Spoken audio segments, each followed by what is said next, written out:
Hello दोस्तों, आपके अपने यूट्यूब चैनल मौर्य मैट्रिक्स में मैं यश मौर्य आप सभी का स्वागत करता हूं। आज दोस्तों देखेंगे प्रतिशत से पूछे गए टाइप 3 प्रकार के यानी तीसरे प्रकार के क्वेश्चन कैसे पूछे जाते हैं, उसे कैसे सॉल्व करेंगे, कितने कम समय में उसे सॉल्व करेंगे। जैसे हम लोगों का पहला सवाल दिया है, किसी वस्तु की 10% तथा 10% की दो क्रमवार मूल्य वृद्धियां किस एकमात्र मूल्य वृद्धि के समतुल्य होगा। इसे कैसे सॉल्व करेंगे दोस्तों, ध्यान से देखिएगा कि कितने कितने परसेंट का दो वृद्धि कर रहा है, 10%, और फिर दूसरा भी 10% का कर रहा है।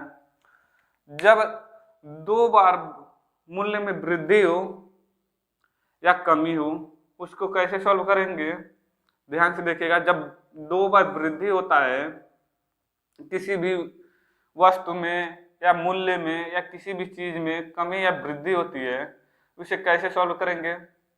जब मूल्य न दिया हो तो उसको कैसे सॉल्व करेंगे, ध्यान से देखिएगा। एक 10% वृद्धि हो रहा है, कोई वस्तु 100% होता है, 100% में क्या करेंगे, इसे जोड़ लेंगे, क्या हो जाएगा, 110% हो जाएगा। तो जब उसको सॉल्व करेंगे तो क्या करते हैं, 110 गुणे दूसरा वृद्धि कितना है, 10% है, तो यह भी क्या हो जाएगा, 110 बट्टे 100 गुणे 100 कर लेते हैं माइनस 100 बट्टा 100 घटा लेते हैं। जब कोई भी वस्तु दिया हो, किसी का मूल्य दिया हो, जब दो क्रमागत वृद्धियां करता है तो उसे एक वृद्धि के बारे में पूछेगा तो उन दोनों को आपस में गुणा करके 100/100 घटा लेंगे। और परसेंटेज में पूछा है, परसेंटेज में लाने के लिए क्या करते हैं, 100 का गुणा कर लेते हैं। तो यहाँ देखेंगे एक शून्य से एक शून्य कट गया, एक शून्य से एक शून्य कट गया, ऊपर बचा 11 गुणे 11/100 माइनस 100/100 गुणे 100 दिया है। दोनों का हर समान है, सीधे हो जाएगा, ऊपर हो जाएगा 121 माइनस 100/100 गुणे 100 हो जाएगा, 100 से 100 कट गया, 121 में से 100 घट जाएगा, 21%। यहाँ भी लगा दीजिए, परसेंटेज में 100% का गुणा किए हैं, हम लोगों का आंसर क्या आ गया दोस्तों, 21%। यानी एक चाहे 10% एक बार 10% एक बार करके बढ़ाएं या 21% एक ही बार बढ़ा लें, दोनों एक ही बराबर होगा। देख लीजिए कैसे। मान लेते किसी वस्तु का मूल्य 100 रुपया है, इसका एक बार 10% बढ़ा 110% हो गया, दूसरी बार फिर 10% बढ़ा तो यह भी 110% हो जाएगा, 3200 कितना आता है, एक शून्य से एक शून्य कट गया, एक शून्य से एक शून्य कट गया, 2 शून्य से 2, यानी देखेंगे 121 रुपये हो गया। अब इसी का हम सीधे 21% बढ़ा लेते हैं, 121% हो जाएगा, 3200, 100 से 100 कट गया, 21 आ गया, 121। तो देखेंगे जब दो बार क्रमागत 10% बढ़ाएंगे या एक ही बार 21% बढ़ा देंगे तो दोनों का मूल्य बराबर होगा। वही चीज पूछा है, किस एक वृद्धि के समतुल्य होगा। देखेंगे विकल्प नंबर कौन सा दिया, विकल्प नंबर सी दिया, विकल्प नंबर सी हो जाएगा। उम्मीद करता हूं दोस्तों यह सवाल आपको आसानी से समझ में आया होगा। इस तरह का सवाल किसी भी परीक्षा में पूछेगा, आप आसानी से सॉल्व कर लेंगे, कोई दिक्कत नहीं होगा। आइए क्वेश्चन नंबर अगला देखेंगे, वह भी बहुत अच्छा है, ध्यान से देखिएगा। देखेंगे दोस्तों हम लोगों का अगला सवाल दिया है, यदि किसी वस्तु में 20% की वृद्धि की जाए तथा परिणाम में पुनः 20% की वृद्धि की जाए तो कुल कितने परसेंट की वृद्धि होगी। तो यहाँ भी दो वृद्धियां दिया है दोस्तों, लेकिन उसका मूल्य नहीं दिया है, वस्तु का मूल्य नहीं दिया है। तो उसे कैसे सॉल्व करेंगे, जैसे पहले वाला सवाल को हम सॉल्व किए हैं सेम उसी तरह। तो इस किसी भी वस्तु का मूल्य 100% होता है, 20% की वृद्धि हो जाएगी तो क्या हो जाएगा, 120% हो जाएगा, क्योंकि 100% होता है, 20% की वृद्धि हो जाएगी, क्या हो जाएगा, 120 हो जाएगा। हम इसे सॉल्व करेंगे तो 120% हो जाएगा वो वस्तु। दूसरा क्या कर रहा है, फिर एक जो परिणाम मिलेगा उसका 20% बढ़ जाएगा, यानी वह भी 120% हो जाएगा। तो इसको सॉल्व करेंगे, 120 गुणे 120 बट्टा 100 गुणे 100 माइनस 100 बट्टा 100 कर लेंगे। परसेंटेज में पूछा है कितने परसेंट की वृद्धि होगी, थी 100% का गुणा कर देंगे। अब इसे सॉल्व करेंगे, 1 शून्य से 1 शून्य कट गया, इससे यह कट गया। ऊपर बचा 12 गुणे 12 बट्टे 100 माइनस 100 बट्टे 100 गुणे 100%। ऊपर हो जाएगा 144 माइनस 100 बट्टे 100 गुणे 100 हो जाएगा, 100 से 100 कट गया, बचेगा 44%। यानी दोनों वृद्धियां मिलकर कितने परसेंट की होगी, 44% की वृद्धि हो जाएगी। देखेंगे विकल्प नंबर कौन सा दिया है, विकल्प नंबर बी दिया है, सही हो जाएगा। उम्मीद करता हूं दोस्तों यह सवाल आपको आसानी से समझ में आ गया होगा, कोई दिक्कत नहीं होगा। किसी भी परीक्षा में आपसे पूछेगा इस तरह का सवाल, आप आसानी से लगा लेंगे। एक चीज और ध्यान से देखिएगा दोस्तों, यदि यहाँ वृद्धि दे रहा है वही पूछ देता, यदि कमी हो तो कैसे सॉल्व करेंगे।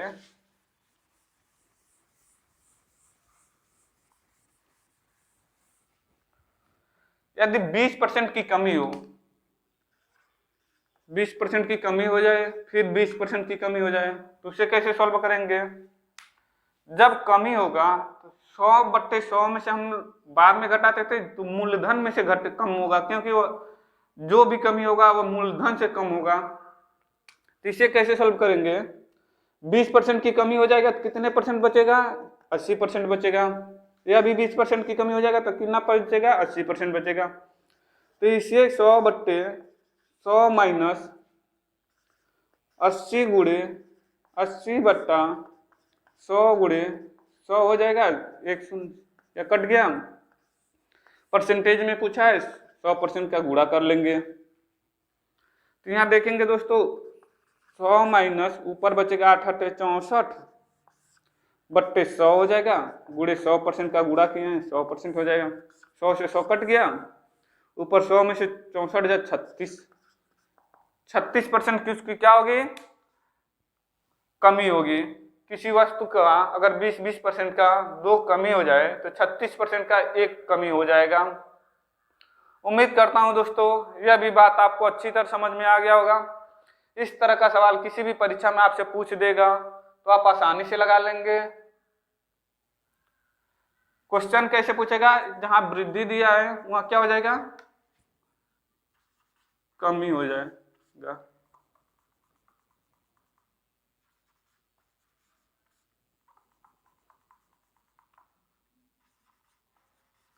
सेम सवाल होगा, दे देगा किसी वस्तु में 20% की कमी की जाए तथा परिणाम में पुनः 20% की कमी की जाए तो कुल कितने परसेंट की कमी होगा, तो हम सॉल्व कर लेंगे।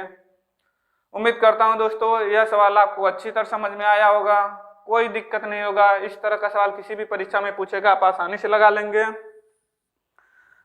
वीडियो पूरा देखिएगा, आज बहुत अच्छे अच्छे क्वेश्चन हैं, भगाइएगा मत, ध्यान से देखिएगा और समझिएगा। आज जो क्वेश्चन हम सॉल्व कराएंगे जो हर किसी न किसी परीक्षा में पूछा हुआ होगा और बहुत इंपॉर्टेंट सवाल है। अगर नए व्यूअर हैं तो चैनल को सब्सक्राइब करें और लाइक करें और कमेंट करके हमें जरूर बताएं आप लोगों को कैसा लगा।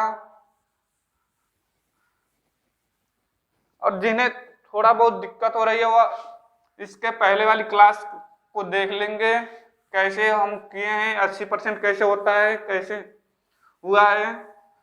इसके पहले वाले क्लास में हमने सॉल्व कराया है, उससे अच्छी तरह बताया है, उसका लिंक नीचे डिस्क्रिप्शन बॉक्स में आपको मिल जाएगा। हम लोगों का अगला सवाल क्या दिया है देखेंगे दोस्तों।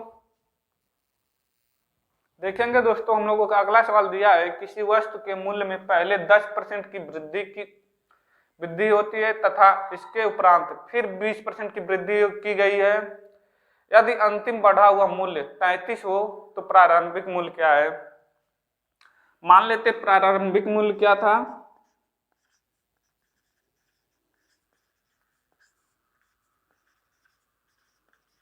प्रारंभिक मूल्य ए है, उस वस्तु की प्रारंभिक मूल्य क्या है, ए है, तो इसका क्या कर रहा है, पहले 10% वृद्धि करता है, तो वह 10% की वृद्धि होगा तो कितना हो जाएगा, 110% हो जाएगा। फिर कह रहा है इसको उपरांत 20% की और वृद्धि कर रहा है, 20% की दोबारा वृद्धि कर दे रहा है, तो क्या हो जाएगा, 120% हो जाएगा यह। तो दोनों की वृद्धि करने के बाद कितना दिया है मूल्य, 33 रुपए हो जा रहा है। तो इसे कैसे सोल्व करेंगे, ए का पहले 10% क्या है तो कितना हो गया, 110% हो गया है, यानी 110 बट्टा क्या हो जाएगा, 100 हो जाएगा, गुणे फिर 120% हो गया है, 120 हो गया, दोस्तों बराबर इसी के बराबर क्या दिया है, 33 दिया है। अब देखेंगे ए गुणे 11 गुणे 12 हो जाएगा, इधर यह भाग में है, इधर आएगा तो क्या हो जाएगा, गुणे में हो जाएगा, 33 गुणे 100, 11 से काटेंगे, 11 या 33, 3 चौको 12, यानी 4a बराबर 100 बचा, इसे काटेंगे 25 चौको 100, ए बराबर हम लोगों का क्या मिल जाएगा, 25 मिल जाएगा। यानी प्रारंभिक मूल्य इसका क्या था दोस्तों, 25 रुपए था।